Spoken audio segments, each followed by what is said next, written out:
আমি ডাক্তার পলাশ বিশ্বাস, পলাশ শিশু কেয়ারের পক্ষ থেকে আপনাদের সবাইকে জানাই স্বাগতম।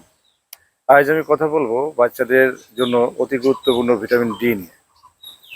আমরা জানি বাচ্চারা আপনার শিশুর শারীরিক সুস্থতা, তার হাড় শক্ত মজবুত করতে এবং রোগ প্রতিরোধ ক্ষমতা বৃদ্ধি করতে অন্যান্য কিছু উপাদানের পাশাপাশি ভিটামিন ডি অত্যন্ত গুরুত্বপূর্ণ। এখন ভিটামিন ডি আমরা কিভাবে একটা বাচ্চার জন্য তার যথোপযুক্ত ভিটামিন ডি পাচ্ছে কিনা নিশ্চিত করতে পারি? এক, বাচ্চাকে ভিটামিন ডি এর প্রধান সোর্স হচ্ছে বা সূর্যের আলো, এবং বাচ্চাকে প্রতিদিন অন্তত 10 থেকে 15 মিনিট করে সকাল 10টা থেকে বিকাল 3টার পর্যন্ত যতটুকু সম্ভব বাচ্চাকে এক্সপোজ করে রোদে রাখা উচিত।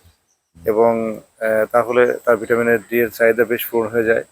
এরপর পাশাপাশি আমরা ভিটামিন ডি রিচ কিছু খাবার খাওয়াতে পারি, যেরকম সামুদ্রিক মাছ, সেমন ফিশ বা সহজলভ্য টুনা ফিশ।